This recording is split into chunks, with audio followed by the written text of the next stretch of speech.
দীর্ঘ 11 বছর পর যে পে স্কেলটা বাস্তবায়ন হচ্ছে, সেখানে 60% বা 40% আমরা এসব শুনতে চাই না। মিডিয়ারা 60% আর 40% বলে বলে মুখে ফেনা তুলছে, আর সাধারণ কর্মচারীরা ঘরে বসে শতভাগ মূল বেতন চায়, কিন্তু নিজের দাবিটা প্রচার করে না। তাহলে সরকার কিভাবে বুঝবে আমরা কষ্টে আছি নাকি আরামে? আপনারা নিজেদের বিবেক খাটিয়ে কাজ করুন। এই নবম পে স্কেলটা যদি শতভাগ মূল বেতন একবারে বাস্তবায়িত হয়, তাহলে সেটার সুবিধা ভোগ করবে 22 লক্ষ সবাই। আর এই শতভাগ মূল বেতন বাস্তবায়নের দাবি তোলার ব্যাপারে আর আপনাদের গালি খাওয়ার ব্যাপারে শুধু আমি আপনাদের মালিক ভাই। এ আপনাদের কেমন বিচার? আপনারা এখনো সময় আছে। এই সংখ্যাগরিষ্ঠ এবং একটা জনমত সবাই গড়ে তুলুন। এই জনমত যদি আপনারা গড়ে তুলতে না পারেন, তাহলে আমাদের এই শতভাগ মূল বেতন কোনোভাবেই একবারে বাস্তবায়ন হবে না। এটা আপনারা একবারে নিশ্চিন্তে ধরে নিতে পারেন। আপনারা সবাই ঘরে বসে এই শতভাগ মূল বেতনের আশা করবেন, এটা কি হয় বলুন? এটার জন্য সংগ্রাম করতে হবে, এটার জন্য যুদ্ধ করতে হবে, কিন্তু আপনারা সেটা করার জন্য কেউ প্রস্তুত নন।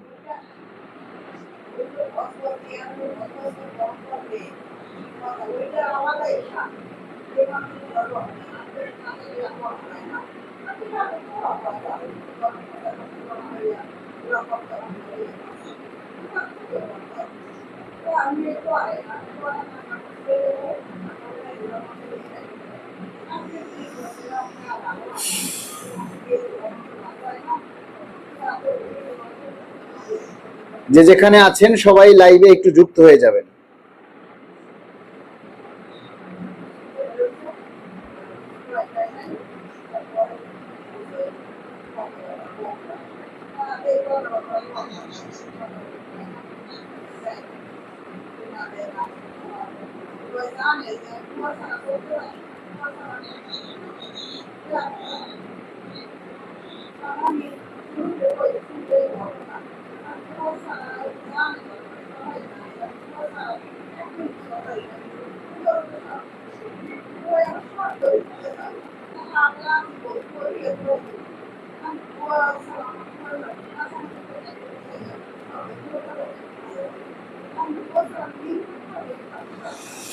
যে যেখানে আছেন সেখান থেকে সবাই একটু লাইভে যুক্ত হয়ে যান, সবাই একটু কমেন্টস করেন, মতামত দিন।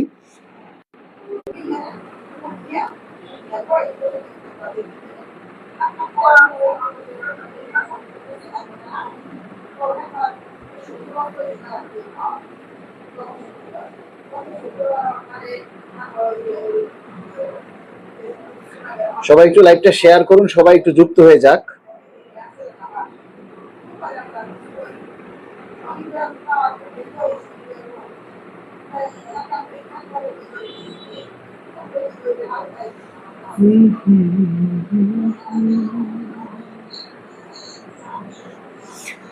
দেখুন, বিভিন্ন মিডিয়া এবং গণকর্মীরা যে হারে উল্টাপাল্টা কথাগুলি বলতেছে, এগুলির আসলে কোনো সত্যতা আছে কিনা বা এগুলির কোনো গুরুত্ব আছে কিনা আমি জানি না। আজকে আবার দেখলাম তারা প্রচার করতেছে যে বিভিন্ন ভাতা কাটছাট করা হচ্ছে, আবার তারাই বলে এগুলির কোনো সত্যতা নাই। তারা মাথা মুন্ডু কি যে বলে আর কি যে প্রচার করে তার কোনো ঠিক নেই। আপনারা কবে মানুষ হবেন? কবে আপনাদের সচেতনতা ফিরে আসবে? কবে আপনাদের দায়িত্ব জ্ঞানবোধ বাড়বে? আপনাদের দায়িত্ব জ্ঞানবোধ যদি না বাড়ে, তাহলে শতভাগ মূল বেতন একবারে আপনারা আশা করেন না। এটা মামু বাড়ির মোয়ানা বা এটা দোকানের 8 টাকালা আর ওই কি বলে চানাচুর খাওয়া নয় যে চাইলাম আর পেয়ে গেলাম। ঘরে বসে বসে মুড়ি খাবেন আর লাইভে এসে চুপচাপ আমার কথা শুনবেন, একটু নিজের মতামত প্রকাশ করবেন না, শতভাগ মূল বেতন চাইবেন। দুনিয়াটা এত সহজ নয়, দুনিয়াটা এত সহজ নয়। শতভাগ মূল বেতন বাস্তবায়ন হলে সেটা সুবিধা ভোগ করবে 22 লক্ষ সবাই। আর সেই দাবিটা প্রচার করার বেলায়, সেই দাবিটা তোলার বেলায় মানুষ নাই। সরকার আপনারে কি মূলা দেবে না তাই কি মূল বেতন দিবে? এটা আশা করাটাও তো বোকামি। হ্যাঁ, দারুল মোরাল লিখেছেন, পৃথিবীর শ্রেষ্ঠ নাট্যমঞ্চ হচ্ছে আমাদের বাংলাদেশ, আর আমরা সরকারি চাকরিজীবী সেই নাটকের দর্শক। এই নাটকের শেষ কোথায় আল্লাহই জানেন। আপনারা দর্শক না, আপনারা হচ্ছেন নীরব দর্শক। মানে আপনারা কেউ দাবি করবেন না, আর সরকার আপনাদেরকে ডালা ভরে এসে বাসায় দিয়ে যাবে আর বলবেন সব নাটক। আপনি সরকারের জায়গায় গিয়ে দেখেন, ওই নাটক আপনিও করবেন, ওই নাটক তখন আপনিও করবেন। আপনি প্রধানমন্ত্রীর আসনে গিয়ে বসে দেখেন, তখন আপনিও এই নাটকের চাইতে আরো বেশি করবেন। অন্যের দিকে আঙ্গুলটা তোলা যায়, আঙ্গুলটা নিজের দিকে তোলেন, অনেক কিছু জবাব পেয়ে যাবেন। অন্যের দিকে আঙ্গুলটা না তুলে আঙ্গুলটা নিজের দিকে তোলেন। আপনি কি ভূমিকা পালন করছেন? শতভাগ মূল বেতন চান?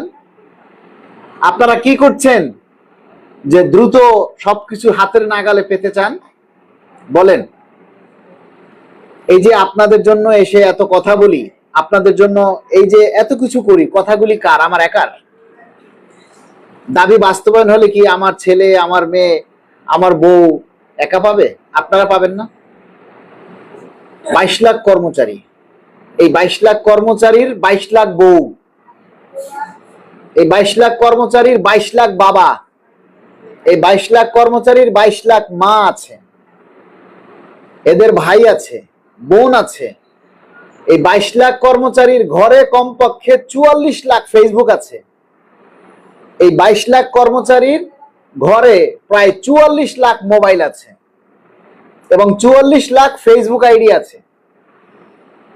এই 44 লাখ ফেসবুক আইডি থেকে যদি আপনি শতভাগ মূল বেতনের দাবিটা তোলেন, সরকার বাস্তবায়ন না করে কোথায় যাবে? আপনারা কি করেন? আপনাদের দাবি শতভাগ সরকার কোন দুঃখে দিবে বলেন?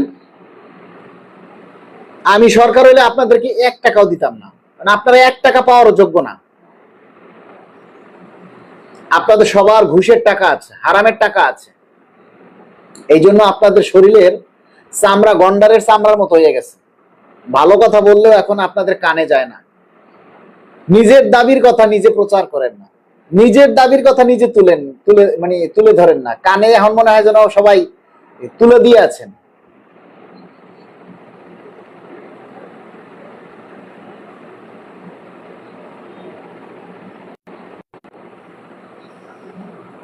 তাই না? আপনারা সবাই কানে তুলে দিয়ে আছেন।